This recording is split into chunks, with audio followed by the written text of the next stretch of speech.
Olá pessoal, sejam todos bem-vindos. Esse é o canal Caminhos do Saber. Hoje eu quero trazer para vocês 10 livros que mudaram a minha vida. Gente, essa pilha que vocês estão vendo aqui ao meu lado representa muito para mim. É uma verdadeira fonte de conhecimento. Foram livros que fizeram parte da minha vida em momentos muito decisivos. Momentos bons, momentos não tão bons assim, mas que me trouxeram grandes experiências de vida que sempre me trazem uma grande recompensa quando eu eventualmente volto para eles, né, para consultar alguma passagem que eu tenha aqui marcado. Porque sempre estou em contato com essas grandes obras. Quero deixar desde já a indicação para vocês conhecerem cada uma delas na íntegra. Caso não conheçam, e se já conhecem, gostaria de saber aqui nos comentários também o que vocês acham, qual é a opinião de vocês a respeito. E claro, também gostaria de saber quais são os livros que marcaram a vida de vocês enquanto leitores. Gente, então sem mais delongas, vou apresentar aqui para vocês os queridos da minha coleção. Começando aqui por esse que não poderia ser outro, que é O Apanhador no Campo de Centeio, de J.D. Salinger. Esse livro aqui, gente, foi o grande responsável por tudo que veio depois.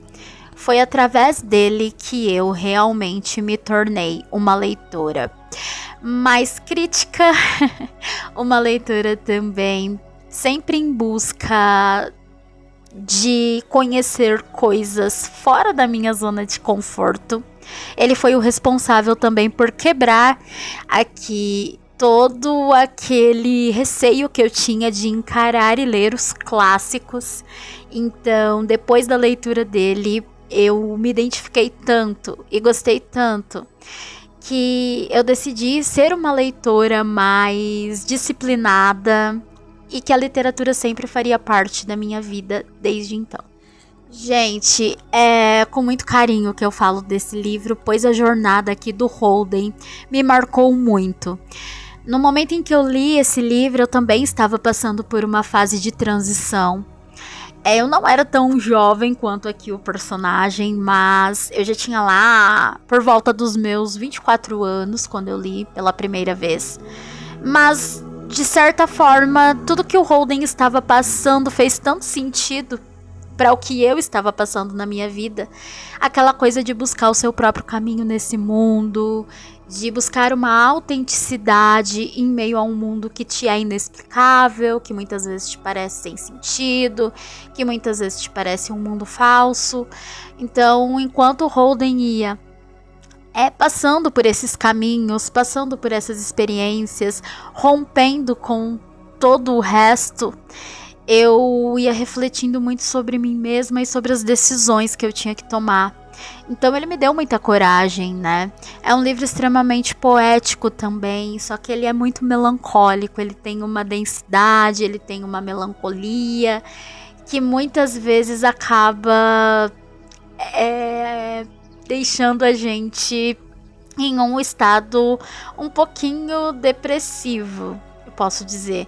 Mas é aquela melancolia bonita, que tem muita poesia, que tem muita crítica social, que também traz muitas metáforas.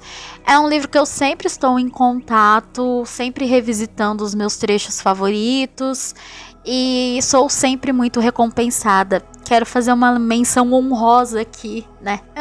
Pelo grande responsável de eu ter chegado até essa obra, que é uma das personalidades nesse país que eu mais admiro, de quem eu sou muito fã, que foi o Renato Russo. Como ele era um leitor ávido e sempre indicava livros para os fãs, ele falava muito sobre O Apanhador.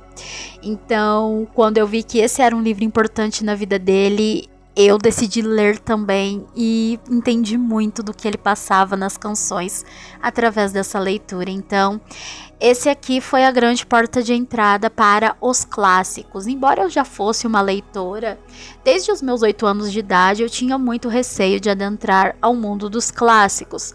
Com O Apanhador no Campo de Centeio, isso foi quebrado.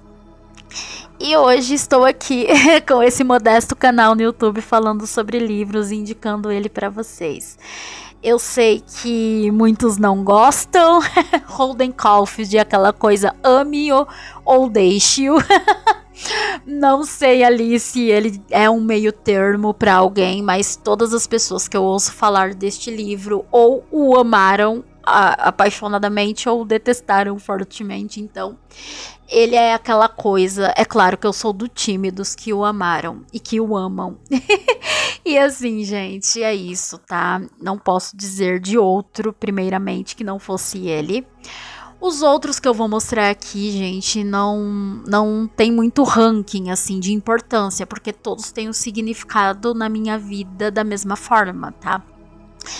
E o próximo que eu quero mostrar aqui pra vocês é essa ediçãozinha que eu tenho aqui, modesta também, do Hamlet, né, de Shakespeare. Hamlet, o Príncipe da Dinamarca. Gente, que leitura inesquecível, assim. É um dos meus livros favoritos da vida, pois ali os questionamentos trazidos por Hamlet, todas toda aquela atmosfera criada por Shakespeare é algo sublime, tá? Eu já li algumas outras peças de teatro de Shakespeare, mas Hamlet sempre será a minha favorita, né? Sempre ser ou não ser, eis a questão. E como ele aborda todos esses temas aqui é algo que me fascina bastante, gente. Então eu deixo aqui para vocês a dica, tá? É uma peça de teatro que não é muito extensa e que você lê muito rápido e que assim vai te gerar grandes questionamentos e grandes reflexões também, de uma forma lírica, poética, extremamente relevante para sua vida, tá? Vai por mim. Fica aqui a super dica, super indicação. E não temam Shakespeare, ele não é nenhum bicho papão, pelo contrário. A leitura de Shakespeare é muito prazerosa, tá, gente? A peça que eu mais gosto, com certeza, Hamlet, o Príncipe da Dinamarca. Fica aqui a sugestão nesse vídeo, tá, para vocês. Depois eu quero falar, gente, aqui sobre uma autora que eu gosto muito também, que é a Katharine Mansfield, com esse Felicidade e Outros Contos. Gente, se você gosta de autoras como Virginia Woolf, Clarice Lispector, a Katharine Mansfield é uma grande dica para vocês, pois ela é uma autora que tem uma linha narrativa que vai por esses caminhos mais subliminares, que vai por esses caminhos também, de certa forma poéticos, mas que trazem ali toda a estranheza de viver, né, com temas sempre muito profundos. Eu gosto muito dessa contista e Felicidade, com certeza, é um dos meus contos favoritos dela. E essa ediçãozinha aqui, realmente eu trouxe para deixar como indicação para vocês. Conheçam o trabalho da Katharine Mansfield, conheçam em especial o conto que dá título a esta coletânea, tá? Felicidade, que é muito bom, uma das coisas que eu mais gosto. O próximo livro que eu vou trazer aqui para vocês, gente, é algo assim que me deixa até emocionada para falar a respeito. Pois é uma das coisas mais lindas, mais significativas que eu já li em toda a minha vida. É essa coisinha aqui que é tão pequenininha, mas que é tão potente, que eu nem sei, eu nem tenho palavras para dizer do quanto eu gosto de Cartas a um Jovem Poeta, do Rainer Maria Rilke. Gente, é sério, assim, isso é lindo demais. Aqui o Rilke, ele se corresponde com um jovem, né, como já diz o título aqui, né, o Rilke se corresponde com um jovem poeta que estava ali se aconselhando com ele, que no momento aqui em que essas cartas começam aqui entre os dois, né, quando eles começam aqui a se corresponder, o Rilke já é um poeta conceituado, mas ele está meio que orientando esse jovem poeta. Então aqui ele dá dicas valiosas para este jovem de como ele deve conduzir-se, né, na vida. São assim, como eu posso dizer pra vocês, gente?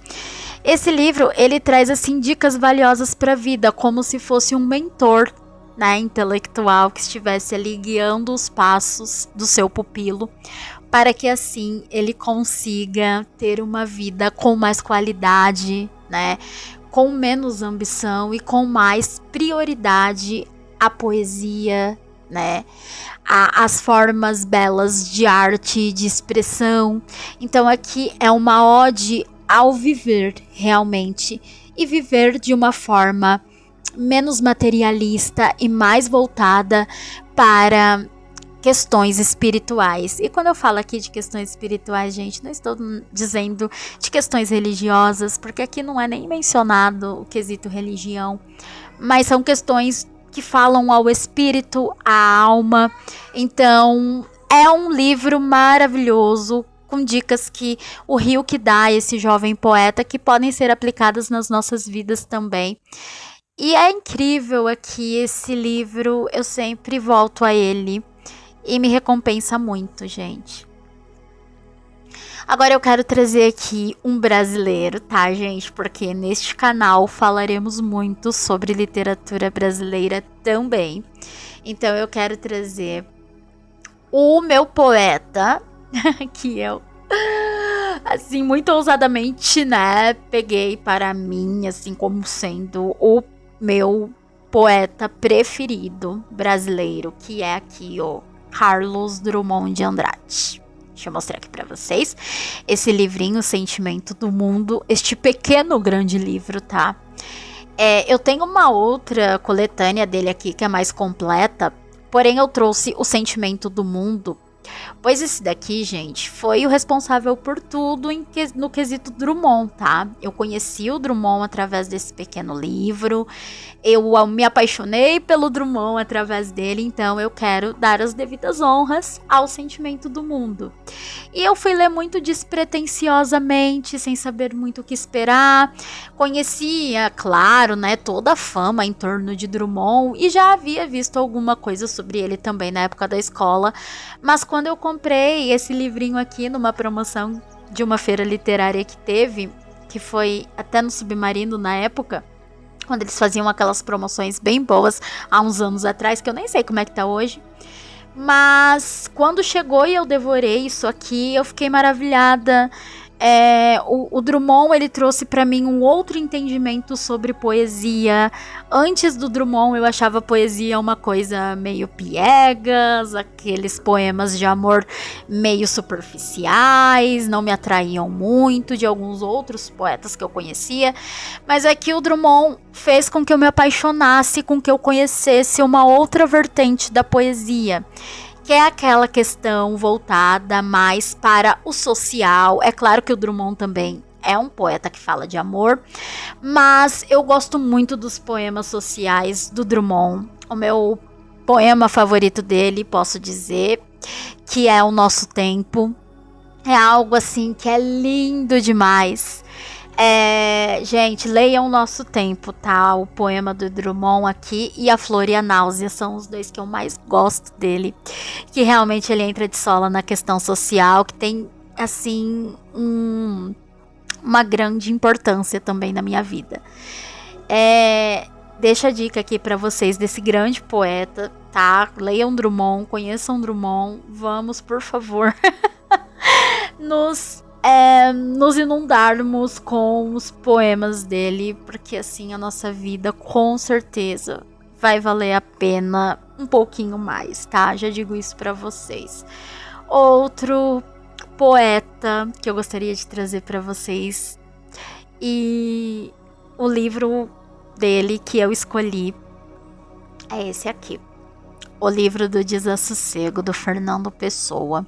A primeira vez que eu li numa edição em PDF, mas eu logo corri para comprar a edição física porque eu não me aguentei. Olha isso, gente. Todo marcado também. E, gente, o Livro do Desassossego não é um simples livro, tá? Isso aqui é uma experiência de vida, de verdade, assim. Fernando Pessoa aqui, sob o heterônimo do Bernardo Soares, claro. O heterônimo dele aqui, o Bernardo Soares, tá? Que é um dos meus heterônimos favoritos. Gente, entrega muito, tá? E, gente, o que eu posso dizer desse livro?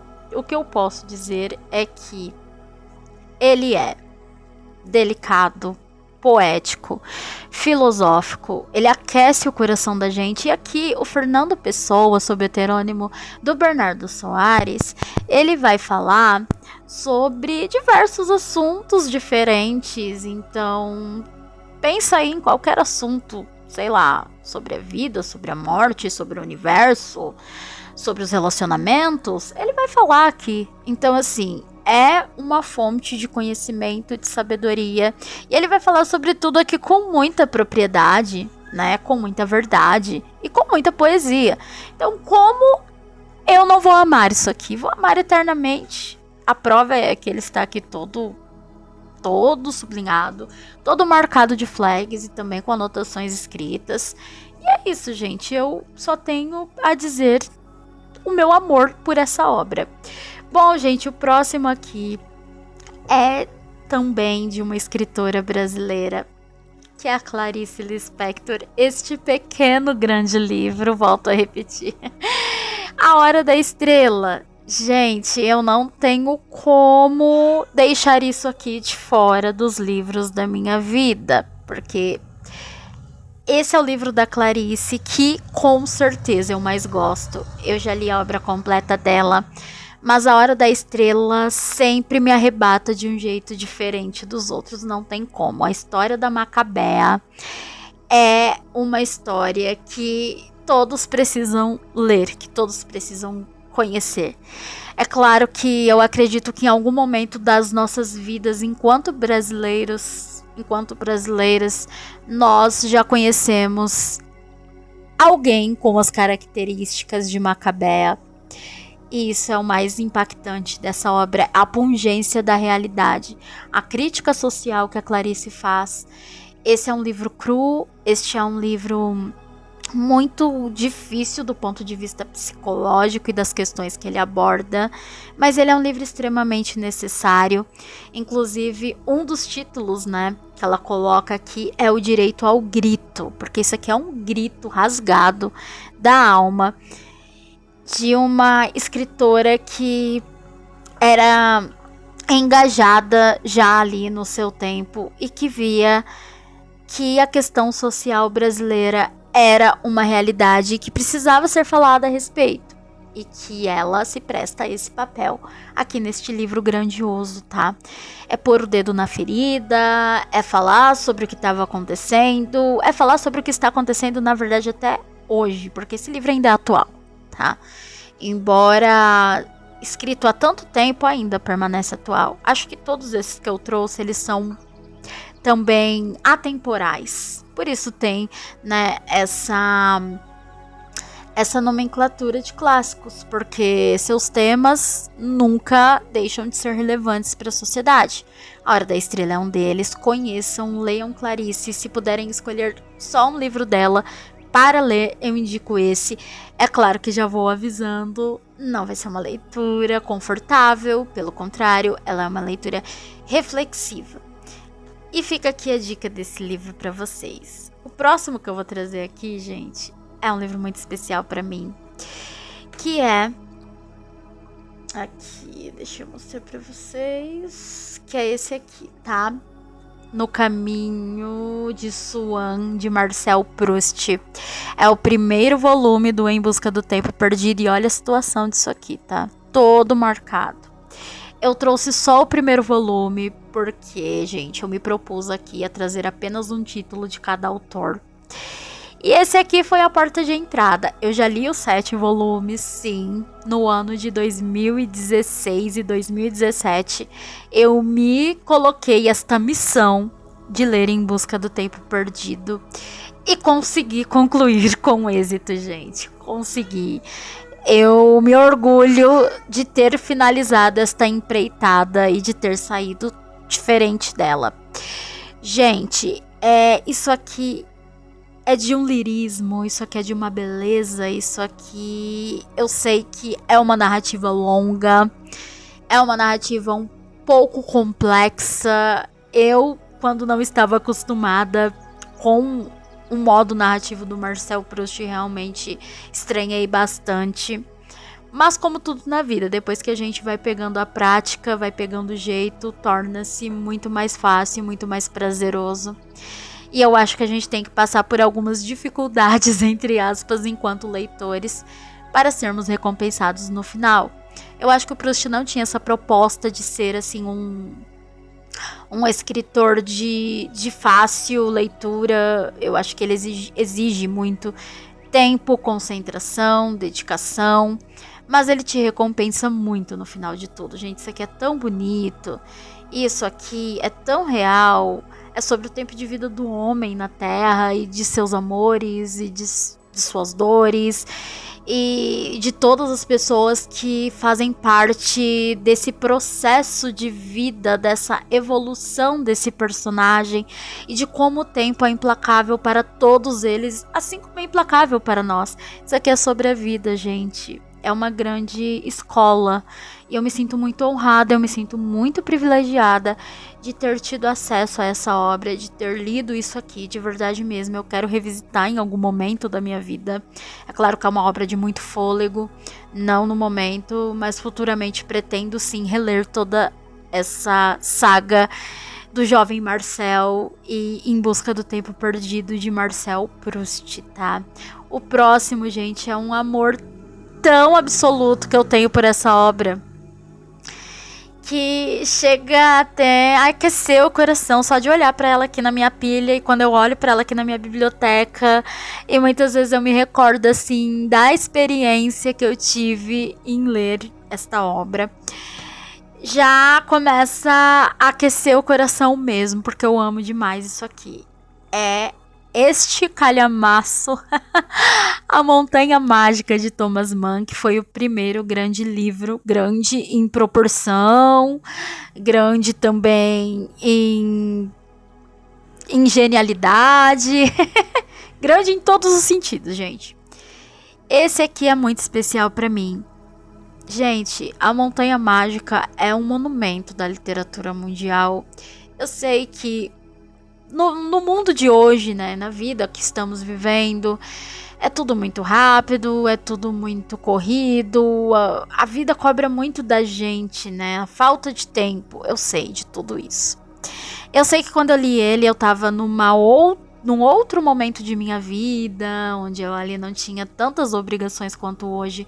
Talvez fosse para eu ler ele na íntegra hoje, eu não teria tempo hábil para isso, com a minha vida como está atualmente. Mas assim, em algum momento da vida, eu só posso dizer isso pra vocês. Parem um pouquinho, leiam. Se você gosta de literatura, se você gosta de grandes clássicos, ou se você quer adentrar aos grandes clássicos, se você gosta de uma narrativa que vai te recompensar por ser muito bem construída, se você gosta de livros que debatam temas universais como a morte, a vida, o tempo do homem na Terra, a filosofia, a música, as belas formas de expressão artística, se você gosta desses temas e de narrativas suntuosas, esse livro é para você. Só mergulhe nele. Só entre nesse universo. Deixe de lado o medo. E eu sei que ele assusta, ele é enorme, ele é gigante. Mas ele, mais do que te assustar, ele vai te proporcionar momentos inesquecíveis. Assim como proporcionou a mim. Então, eu indico fortemente. Esse aqui foi um dos outros que estavam lá na lista do Renato. E ele tem uma música, né, com esse título, A Montanha Mágica. E assim, gente, eu só agradeci a esse homem num outro plano espiritual, assim, por ter nos indicado tantas obras boas, e essa é uma delas, assim lá como O Apanhador no Campo de Centeio. Sou grata por ter tido a minha experiência com A Montanha Mágica, com Thomas Mann, E só posso indicar para todo mundo. Leiam Thomas Mann, leiam A Montanha Mágica e os outros títulos dele também, que eu já tenho aqui na minha biblioteca, que já foram lidos. E são todos sensacionais, gente. Esse homem não escreveu nada de ruim na vida, sério, tá? Outro que eu vou trazer aqui é de um brasileiro. É um dos meus escritores brasileiros favoritos. É o Lúcio Cardoso e a Crônica da Casa Assassinada. Gente, que livro! Que monumento! Que livro sensacional! Que livro importante! Como discute temas relevantes para nossa sociedade. E ele foi escrito há muito tempo atrás, sabe? Muitos leitores consideram ele um livro perfeito, né? Eu não acho que seja um livro perfeito, eu não vou tão além, mas com certeza ele tem as falhas dele, mas assim, os pontos fortes dele superam muito as falhas. Então o que eu tenho a dizer, é um livro quase perfeito. Ele faltou pouquinho para ser perfeito. Gente, livro perfeito, eu acho que é esse aqui, tá? Que eu já mencionei. Pra mim é esse, tá? O Crônica aqui, ele faltou pouquinho, mas ele beira a perfeição. Eu adoro a narrativa que o Lúcio Cardoso constrói. Ele é muito poético. Ele se utiliza de uma linguagem poética para falar de temas escabrosos, gente. É até difícil definir o que é o Crônica da Casa Assassinada. Seria uma história de horror? Seria uma história de romance? Ele é tudo junto e misturado. Isso aqui é uma loucura, gente, da natureza humana. O Lúcio brinca, entre aspas, com os temas psicológicos de um jeito que isso aqui parece até um tabuleiro de xadrez. Tem vezes que assim... Gente, é muito bom, é muito, muito bom. Se você gosta de thrillers psicológicos, se você gosta de romance gótico, se você é fã de Frankenstein, se você é fã de O Médico e o Monstro, se você gosta do Drácula, gente, leiam isso aqui, tá? Só que não é um horror sobrenatural. O Lúcio traz o horror de ser humano. Ele fala sobre temas muito relevantes no meio disso tudo, como o patriarcado, como a homofobia, como também o feminismo. É um livro super atual que foi escrito em 1956 e que permanece relevante para os nossos dias, tá? Leiam.